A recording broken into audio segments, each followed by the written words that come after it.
Vous avez participé cette année à notre voyage dans le Dakota du Sud qui est proposé aux donateurs. Que pensez-vous de ce voyage? Écoutez, je pense que c'est un voyage qui est une véritable récompense pour les donateurs, et même plus qu'une récompense, parce que qui est donateur s'intéresse à ses frères humains, qui est donateur auprès d'Indiens, d'enfants Sioux, et dans cette perspective d'humanisation et de pédagogie, a envie d'aller voir ce qui s'y passe. Et c'est effectivement ce dans quoi on est plongé dans le voyage,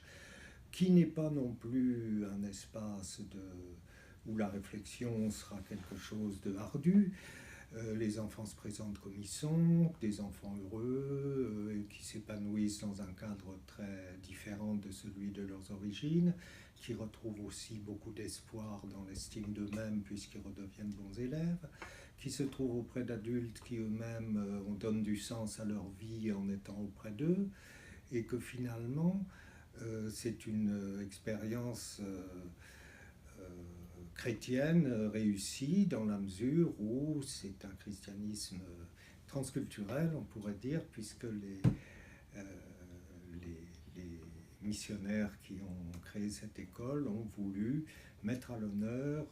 la culture Lakota, qui nous intéresse nous aussi donateurs pour un certain nombre, d'autant que les guerres indiennes, que les films sur la rencontre des Blancs et des Indiens pendant ce qu'on a appelé la conquête de l'Ouest nous a tous intéressés. Par ailleurs, les enfants sont très abordables. On est reçu dans un cadre où on sent que beaucoup est fait pour eux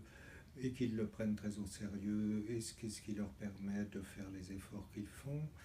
et de progresser, que l'on est aussi reçu dans un cadre très confortable pour nous, ce qui fait que même si on est un peu fatigué, eh bien le voyage est à la fois riche et reposant, et que même quand on n'est pas anglophone, il y a une accompagnatrice qui fait des traductions, qui transmet les questions, qui traduit les réponses, et que de ce point de vue-là, ce voyage a été pour moi à la fois exotique, à la fois confortable, à la fois il a satisfait ma curiosité, et j'aurais envie j'ai déjà approfondi d'ailleurs depuis par différentes lectures ma connaissance de ce qu'est la vie dans les réserves. J'en ai appris plus dans les livres que je n'en avais vu sur place, puisque les réserves sont immenses et l'habitat assez dispersé, et que bien sûr on ne va pas aller se rendre là où les gens sont encore dans la misère.